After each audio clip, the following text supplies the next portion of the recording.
नमस्कार दोस्तों, हमारी आज की कहानी है निःस्वार्थ। शाम को गर्मी थोड़ी थमी तो मैं पड़ोस में जाकर रुचि के पास बैठ गई। उसकी सासू माँ कई दिनों से बीमार है। सोचा खबर भी ले आऊं और बैठ भी आऊं। मेरे बैठे बैठे उसकी तीनों देवरानियां भी आ गई। अम्मा जी कैसी हैं? शिष्टाचारवश पूछकर इत्मीनान से चाय पानी पीने लगी।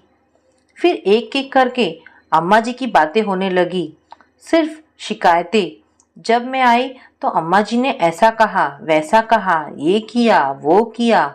आधा घंटे बाद सब यह कहकर चली गई कि उन्हें शाम का खाना बनाना है, बच्चे इंतजार कर रहे हैं। कोई भी अम्मा जी के कमरे तक भी नहीं गया। उनके जाने के बाद मैं रुचि से पूछ बैठी, रुचि, अम्मा जी आज 1 साल से बीमार हैं और तेरे ही पास हैं। तेरे मन में नहीं आता कि कोई और भी रखे या इनका काम करे? माँ तो सबकी है। उसका उत्तर सुनकर मैं तो जड़ सी हो गई। वह बोली, बहन जी, मेरी सास 7 बच्चों की माँ है। अपने बच्चों को पालने में, उनको अच्छी जिंदगी देने में कभी भी अपने सुख की परवाह नहीं की। सबकी अच्छी तरह से परवरिश की।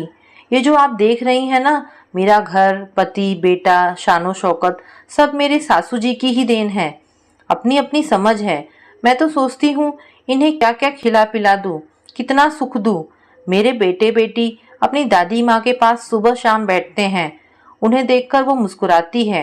अपने कमजोर हाथों से वो उनका माथा, चेहरा और शरीर सहलाकर उन्हें जी भर कर दुआएं देती है। जब मैं इनको नहलाती, खिलाती पिलाती हूँ और इनकी सेवा करती हूँ तो जो संतुष्टि के भाव मेरे पति के चेहरे पर आते हैं, उसे देखकर मैं धन्य हो जाती हूँ। मन में ऐसा एहसास होता है जैसे दुनिया का सबसे बड़ा सुख मिल गया हो। और फिर वह बड़े ही उत्साह से बोली, एक बात और है, ये जहाँ भी रहेंगी घर में खुशहाली ही रहेंगी। ये तो मेरा तीसरा बच्चा बन चुकी हैं। और ये कहकर वो सुबक सुबक कर रो पड़ी। मैं इस जमाने में उसकी यह समझदारी देखकर हैरान थी। मैंने उसे अपनी छाती से लगाया और मन ही मन उसे नमन किया और उसकी सराहना की कि कैसे कुछ निहित स्वार्थी और अपने ही लोग तरह तरह के बहाने बना लेते हैं तथा अपनी आज़ादी और ऐशो अय्याशी के लिए अपनी प्यार एवं ममता की मूरत को ठुकरा देते हैं। तो दोस्तों, ये कहानी आपको कैसी लगी मुझे कमेंट करके अवश्य बताएं। धन्यवाद दोस्तों।